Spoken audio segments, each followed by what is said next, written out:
नमस्कार साथियों, समसामयिक मुद्दों से संबंधित प्रश्नावली श्रृंखला के साथ मैं अमित आप सभी का स्वागत करता हूं।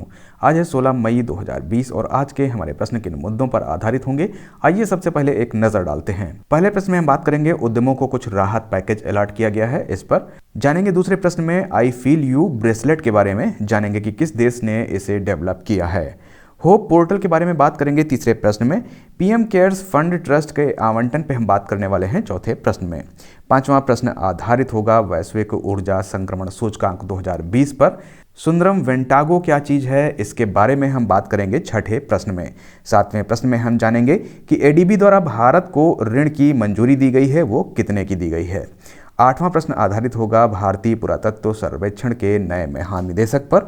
और नवें प्रश्न में हम बात करेंगे जेरी स्टिलर के निधन पर। और 10वें प्रश्न में हम जानेंगे FideChess.com ऑनलाइन नेशंस कप किसने जीता है। तो हमारे पास पहला प्रश्न है, वित्त मंत्री निर्मला सीतारमण ने राहत पैकेज से सूक्ष्म लघु और मध्यम उद्यम को कितने करोड़ के लोन की घोषणा की है। हमारे पास ऑप्शन है 4 लाख करोड़, 3 लाख करोड़, 5 लाख करोड़ या 6 लाख करोड़। तो यहाँ पर जो इसका सही उत्तर होगा वो है बी, 3 लाख करोड़। वित्त मंत्री निर्मला सीतारमण ने राहत पैकेज से सूक्ष्म लघु और मध्यम उद्यम को 3 लाख करोड़ के लोन की घोषणा की है। इसके अंतर्गत 3 लाख करोड़ रुपए का कोलेटरल फ्री लोन दिया जाएगा, यानी इस पर किसी तरह की कोई गारंटी नहीं ली जाएगी। इसकी अवधि 4 साल की होगी। 1 वर्ष तक मूलधन को चुकाने की जरूरत नहीं होगी। इसका लाभ 31 अक्टूबर तक लिया जा सकता है। इसके तहत 100 करोड़ रुपए के कारोबार वाले सूक्ष्म लघु और मध्यम उद्यम को 25 करोड़ रुपए तक का ऋण मिल सकेगा। बैंकों और एनबीएफसी के लिए 100% गारंटी कवर मिलेगा। तनावग्रस्त सूक्ष्म लघु और मध्यम उद्यम की मदद के लिए 20,000 करोड़ रुपए का प्रावधान किया गया है। पहले सूक्ष्म लघु और मध्यम उद्यम की परिभाषा निवेश की गई रकम के आधार पर की जाती थी। अब निवेश की रकम के साथ उसके टर्नओवर के आधार पर उनका वर्गीकरण किया जाएगा। नई परिभाषा के अनुसार 1 करोड़ रुपए तक निवेश और 5 करोड़ रुपए से कम टर्नओवर वाली इकाई यानी कि उद्यम को सूक्ष्म यानी कि माइक्रो कहा जाएगा। इससे पहले सर्विस से जुड़ी 10 लाख रुपए तक की निवेश वाली मैन्युफैक्चरिंग से जुड़ी 25 लाख रुपए तक की निवेश वाली इकाइयां सूक्ष्म यानी कि माइक्रो मानी जाती थीं। अब उस इकाई यानी उद्यम को लघु यानी कि स्मॉल माना जाएगा। इसमें निवेश की गई रकम 10 करोड़ रुपए तक और टर्नओवर 50 करोड़ रुपए से कम होगा। यह शर्त सर्विस और मैन्युफैक्चरिंग दोनों ही तरह की इकाइयों पर लागू होगी। पहले लघु यानी कि स्मॉल इकाई के लिए मैन्युफैक्चरिंग के लिए 5 करोड़ रुपए और सर्विस के लिए 2 करोड़ रुपए के निवेश की सीमा तय थी। अब 20 करोड़ रुपए तक निवेश और 100 करोड़ रुपए से कम टर्नओवर वाली इकाई को मध्यम यानी कि मीडियम इकाई माना जाएगा। पहले मैन्युफैक्चरिंग के मामले में 10 करोड़ रुपए तक और सर्विसेज के मामले में 5 करोड़ रुपए तक निवेश की सीमा तय थी। हमारे पास अगला प्रश्न है, किस देश ने सोशल डिस्टेंसिंग सुनिश्चित करने के लिए आई फील यू ब्रेसलेट विकसित किया है। हमारे पास ऑप्शन है चीन, इटली, अमेरिका और भारत। तो यहाँ पर जो इसका सही उत्तर है वो है बी, इटली। इटली ने सोशल डिस्टेंसिंग सुनिश्चित करने के लिए आई फील यू ब्रेसलेट विकसित किया है। यह यूजर को नियमों का पालन करने में सहायता प्रदान करेगा। यह ब्रेसलेट केवल एक रेडियो सिग्नल का उपयोग करता है, जिससे दूसरे ब्रेसलेट के नज़दीक आने का पता चल जाता है। यह जीपीएस का प्रयोग नहीं करता है, जिससे लोकेशन को ट्रैक नहीं किया जा सकता। यह तभी संकेत देता है जब सोशल डिस्टेंसिंग नियमों का पालन ना किया जा रहा हो। हमारे पास अगला प्रश्न है, किस राज्य सरकार द्वारा बेरोजगार युवाओं की सहायता के लिए होप पोर्टल लॉन्च किया गया है। हमारे पास ऑप्शन है मध्य प्रदेश, उत्तर प्रदेश, उत्तराखंड या राजस्थान। तो यहाँ पर इसका उत्तर है उत्तराखंड। उत्तराखंड द्वारा बेरोजगार युवकों की सहायता के लिए होप यानी कि helping out people everywhere portal launch किया गया है। इस पोर्टल का उपयोग राज्य में पढ़ने वाले युवाओं के साथ साथ उन युवाओं का डेटा एकत्रित करने के लिए किया जाएगा जो हाल ही में राज्य में वापस लौटे हैं। यह पोर्टल नौकरी की तलाश एवं कौशल विकास में सहायता करेगा। हमारे पास अगला प्रश्न है, हाल ही में बने पीएम केयर्स फंड ट्रस्ट ने कोरोना वायरस के संक्रमण से लड़ने के लिए कितने करोड़ रुपए आवंटित किए हैं। हमारे पास ऑप्शन है 2500 करोड़ रुपए, 3100 करोड़ रुपए, 3000 करोड़ रुपए या 4000 करोड़ रुपए। तो यहाँ पर जो इसका सही उत्तर है वो है बी, 3100 करोड़ रुपए। पीएम केयर्स फंड ट्रस्ट ने कोरोना वायरस संक्रमण से लड़ने के लिए 3100 करोड़ रुपए आवंटित किए हैं। कोरोना वायरस के बढ़ते संक्रमण के बीच प्रधानमंत्री के निर्देश पर पीएम केयर्स फंड बनाया गया था। इन 3100 करोड़ रुपए में से 2000 करोड़ रुपए से खरीदे जाएंगे।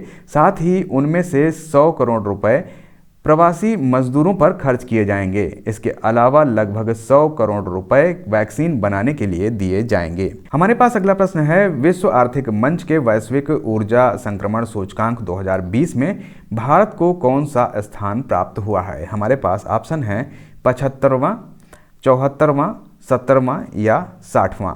तो यहाँ पर जो इसका सही उत्तर है वो है बी, 74वां स्थान। विश्व आर्थिक मंच के वैश्विक ऊर्जा संक्रमण सूचकांक 2020 में भारत 74वें स्थान पर है। इस सूचकांक में स्वीडन, स्विट्जरलैंड एवं फिनलैंड क्रमशः पहले, दूसरे व तीसरे स्थान पर हैं। इस सूचकांक को देशों की ऊर्जा प्रणालियों के मौजूदा प्रदर्शन, पर्यावरणीय स्थिरता, ऊर्जा सुरक्षा और टिकाऊ, सुरक्षित, सस्ती और समावेशी ऊर्जा प्रणालियों में परिवर्तन के लिए तत्परता जैसे संकेतकों के आधार पर तैयार किया गया है। हमारे पास अगला प्रश्न है, TVS group Sundaram medical foundation ने किस आईआईटी संस्था के साथ मिलकर सुंदरम वेंटागो तैयार किया है। हमारे पास ऑप्शन है IIT Delhi, IIT Kanpur, IIT Madras या इनमें से कोई नहीं। तो यहाँ पर जो इसका सही उत्तर है वो है C, IIT Madras. TVS group Sundaram medical foundation ने आईआईटी मद्रास के साथ मिलकर सुंदरम वेंटागो तैयार किया है। सुंदरम वेंटागो एक कम लागत वाला स्वचालित श्वसन सहायता उपकरण है। यह उपकरण देश के ऐसे सुदूर और ग्रामीण इलाकों में काफ़ी कारगर साबित हो सकता है जहां पर वेंटिलेटर की सुविधा उपलब्ध नहीं है। यह श्वसन सहायक चिकित्सा प्रणाली को अधिक वहनीय और सबकी पहुंच में लाने की क्षमता रखने वाला उपकरण है। इसमें स्वयं से हवा भर लेने वाला एक बैग होता है जो निश्चित और नियंत्रित समयांतराल पर मरीज को सांस लेने में सहायता करता है। यह सांस लेने की गति को बनाए रखता है और दबाव को मानक स्तर पर रखता है। हमारे पास अगला प्रश्न है, हाल ही में ब्रिक्स देशों के एडीबी ने भारत को आपातकालीन सहायता के लिए कितने अमेरिकी डॉलर के ऋण की मंजूरी प्रदान की है। हमारे पास ऑप्शन है 2 बिलियन अमेरिकी डॉलर, 1 मिलियन अमेरिकी डॉलर, 1 बिलियन अमेरिकी डॉलर, 4 बिलियन अमेरिकी डॉलर। तो यहाँ पर जो इसका सही उत्तर है वो है सी, 1 बिलियन अमेरिकी डॉलर। ब्रिक्स देशों के एडीबी ने भारत को आपातकालीन सहायता के लिए 1 बिलियन अमेरिकी डॉलर ऋण की मंजूरी प्रदान की है। इसका उद्देश्य कोविड-19 को फैलने से रोकने के साथ साथ इस महामारी से होने वाले मानवीय, सामाजिक और आर्थिक नुकसान को कम करने में भारत सरकार के प्रयासों में सहयोग करना है। हमारे पास अगला प्रश्न है, हाल ही में किसे भारतीय पुरातत्व सर्वेक्षण का नया महानिदेशक नियुक्त किया गया है। हमारे पास ऑप्शन हैं वी विद्यावती, मनोज आहूजा, एम नटराजन या इनमें से कोई नहीं। तो यहाँ पर इसका सही उत्तर होगा ए, वी विद्यावती। वी विद्यावती को भारतीय पुरातत्व सर्वेक्षण का नया महानिदेशक नियुक्त किया गया है। वे 1991 बैच के कर्नाटक कैडर की अधिकारी हैं। विद्यावती भारत सरकार के अतिरिक्त सचिव के पद पर कार्यरत रहेंगी। हमारा अगला प्रश्न है, हाल ही में जेरी स्टिलर का निधन हो गया।